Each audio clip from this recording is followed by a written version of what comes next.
What's up, guys? Welcome back to the poker vlog. This is episode number 37. It's a really special episode. For this one, Andrew and I host a 2-5 game at Treasure Island, and we've got a special guest, Liberal Chick. You might know her from Live at the Bike episodes. She's really cool, and she came out from LA to play with us.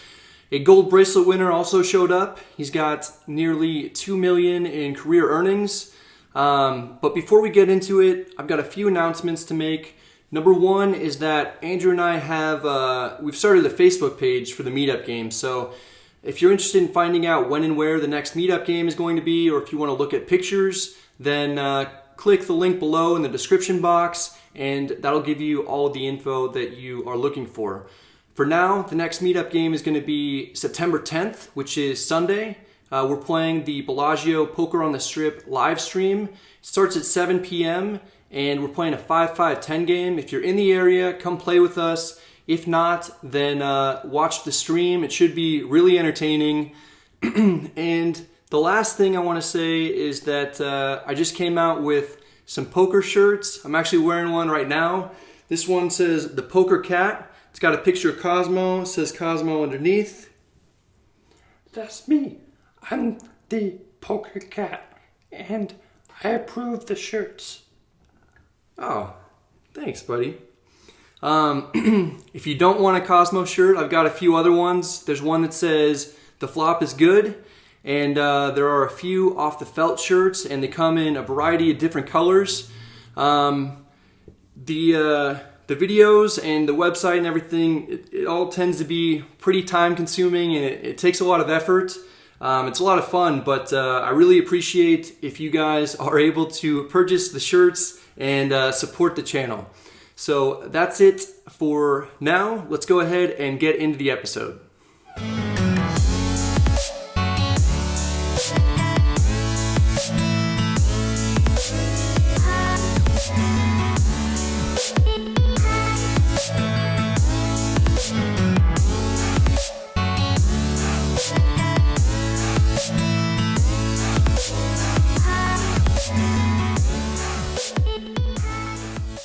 We get our chips. We've got 2 full tables going.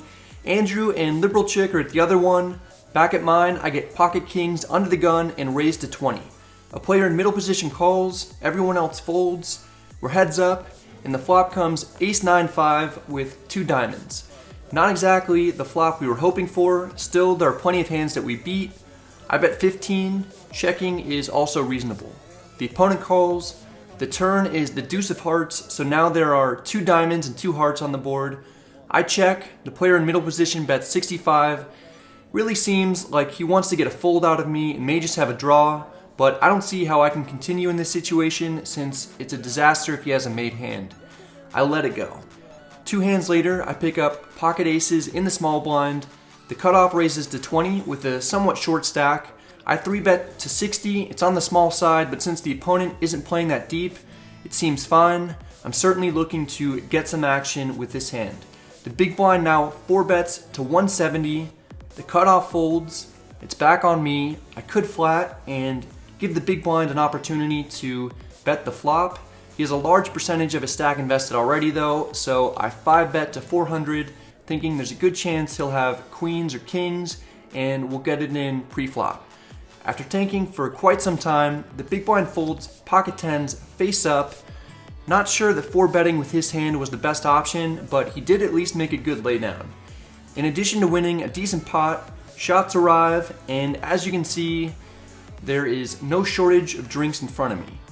Moments later, Andrew walks in with 3 large pizzas. We're all starving and the pizzas look delicious, but Andrew tells us we are absolutely not allowed to touch them and prefers us not to even look at him. Just kidding. Andrew bought pizza for everybody.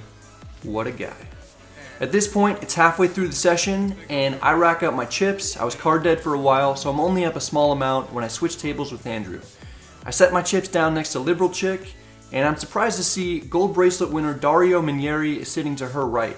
He's a really cool guy. He had no idea we organized this game. He just happened to be there at Treasure Island. Once I got settled, I asked him what he's doing here. He looked at me, smiled, and said, "Same as you." Then I asked, "You're shooting a poker vlog?" He looked confused. Then we went back to playing poker before taking a break to give a brief update. It's gonna be. All right. Just speak loudly, Brad. Project your voice. Like a professional vlogger. So we're here at the Treasure Island Wow. playing the 2-5. It's awkward. Here with liberal chick, Courtney. She was nice enough to come down from, or come out? East. Yeah, from LA, her home. Plays primarily at the bike, live at the bike. Bicycle, Might hotel, recognize her. casino. Yeah. Andrew's here, big winner on the night, crushing the game. I mean, so far, there's always time. There's always time to. There's not time. To deposit it back into the. I mean, poker it's economy. just. Andrew sets up this game just to slaughter everybody who comes out. Wow. Way to go. Now they're gonna be. I'm gonna hear about that one. But I will have you know that I'm stuck. I mean, going into tonight, I'm not sure about like after tonight. I'm definitely stuck in terms of these meetup games. Are you? Heftily. Just from the Mandalay Bay one? Yeah. That was a big loss. I think we've got to get another drink, a round of drinks for our table. Oh, for our sure. At table's least a little one more bit, round of yeah, shots. yeah. Our table's real tough. I mean, we've got a lot of 5'10" players in it. We've got Dario. Bracelet winner? You guys Yeah, have Dario Minieri, a Minieri? superstar Yeah. in the poker world, yeah. So not the easiest game in the world. and you two superstars. Yeah. Not the easiest 2-5 you've ever played, that's why. Yeah. Anyway, 2-5 we're uncapped. having a good time though. We're gonna go grab some drinks with everybody afterwards. So I guess Andrew's gonna buy. He bought the pizza. That was real nice. Like I said, winner. I mean, hey, you know what? You buy 3 large pizzas. Maybe Get some you're run due. good. It comes Maybe back, you're due for yeah. a little bit of Get run some good. pizza run good. Take note. This, Next time I buy the you pizzas. get to teach your viewers here. All right. You well, give and you Give it get. back. we're gonna get back to the game.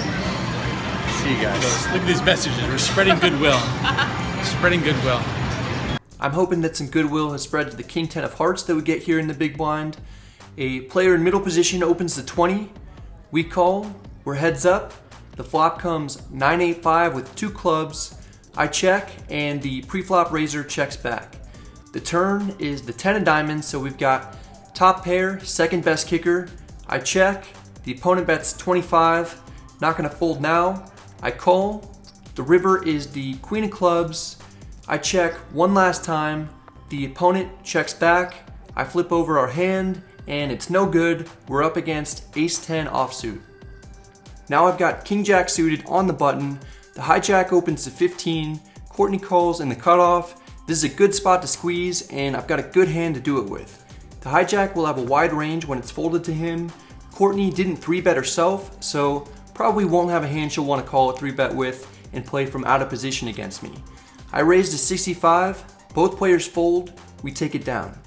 Next, we have king-queen suited in the big blind. A player in middle position opens to 20. The button calls. We've got an interesting hand here. It could be best, could be dominated. 3-betting seems fine since we have blockers to a lot of strong hands. I'm more inclined to 3-bet king-queen offsuit than king-queen suited since it has the same blockers but less value since it's not suited. It's only 15 more here, so I call. We're up against 2 players and the flop is Jack 9-5 rainbow with 1 club. We've got 2 overs and a gut shot straight draw and a backdoor flush draw. I check. The pre-flop raiser bets 30. The button folds. It's back on me. Folding seems too weak. Raising is a decent option. Instead, I just call to see the turn. The turn is an 8. Doesn't change much except queen 10 and 7-6 make it straight. I check. The opponent checks back. The river is the 3 diamonds. It's a complete blank. I've got one of the worst hands I'll ever have here and try to turn something out of nothing. I bet 45 is a bluff. I don't necessarily love this play. Perhaps I'll get some ace highs to fold. This player's checking back a lot of turns for pot control though, so I could just get snap called, and that's what happens here. He has king jack and wins it. I didn't do anything terrible in this hand, but it just goes to show some of the difficulties of playing king high hands out of position.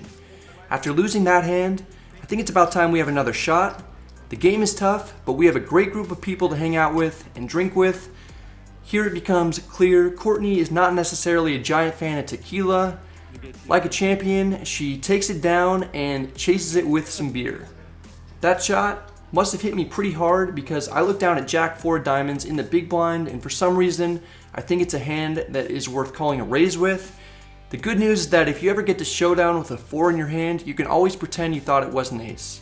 The player under the gun opens the 20, Courtney calls in the small blind, I call for 15 more, knowing that the 4 is not an ace. We're up against 2 opponents. What I did not know is that the flop was going to come ace king 8 all diamonds. We flop the second nuts. Sometimes you make mistakes and get lucky. Courtney checks, I check, and unfortunately the pre-flop raiser checks. The turn is the 5 of spades. Courtney bets 20, I raise to 70, the pre-flop raiser folds. It's back on Courtney, she calls. The river is the deuce of hearts. It's a great card for us. Courtney leads out for 100. I'm surprised to see her bet here. I was definitely expecting to see her check, and then I was planning to bomb it. Courtney has about 350 in addition to the 100 she just put into the middle. I raised to 400. If she has the queen high flush, then that's just unfortunate for us. More likely, she'll have 2 pair, a set, or a smaller flush, and the raise will put her to a tough decision. I'm happy to see her go into the tank. Eventually, she lays down her hand. I show her the flush. She later told me she had ace-8 of spades. She flopped 2 pair and correctly folded to my raise on the river. She makes a great laydown and loses nearly the minimum considering the strength of her hand, how the hand played, and the run out. In the last interesting hand, we get ace-king offsuit in the small blind. The hijack opens a 20. I mix it up. Rather than 3-bet like I usually do, I just call. The big blind calls, the 3 of us see a flop, it comes king 8 deuce rainbow. I check, the big blind checks, and the initial pre-flop raiser bets 30. I raise to 85, the big blind folds, and the pre-flop raiser calls. The turn is a 4, nothing to be worried about necessarily. I bet 125, hoping to get called by a hand like king queen, king jack, king 10, or a non-believer with another worse holding. The opponent ends up folding. It's a friendly game. I ended up showing her what we have and take in the chips. We were only planning on playing until 12:30, but instead played until 2 a.m. We finished the session up only 67, but had a great time, and we were in a difficult game, so winning it all is kind of an accomplishment. It's time to cash out and head to the bar.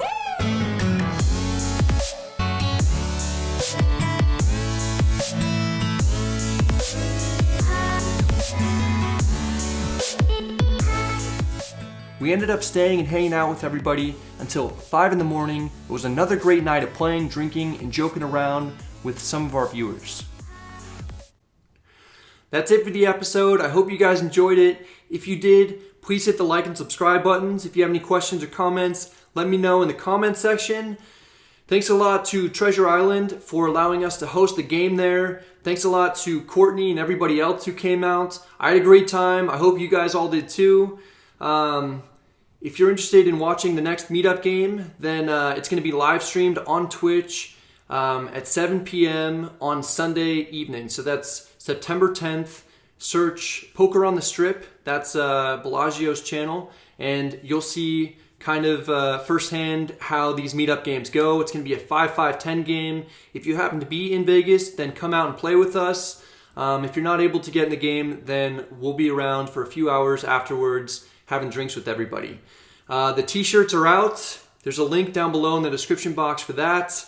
I really appreciate it if you guys purchase one and support the channel. It helps a lot.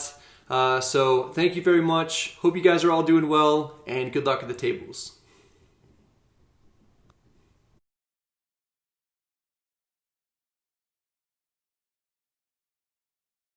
Here's the crew. It's 2:30. We played quite a bit longer than we anticipated. We played until 2 a.m. So usually we play 4 hours. Tonight we played. How long do we play for? 5.5 hours? We played 5.5 hours. At least 5.5 hours. Yep. So did you troll? Did you do something? No, I did not. He told me. Did you? He told me to. He told me to, and I did not. I mean, you're already trolling me with the Dodgers hat. I didn't even know you were a vlogger. We're done. We're done with the vlog for tonight. Anyway, we're having some beers, and these guys are cool enough to hang around. Can you just put any hat on other than this one? Absolutely not. I have a favorable hat on in my backpack, actually. Do you have one that says good? He does watch the vlog. It's Damn it. all right. That's it. That's There you go.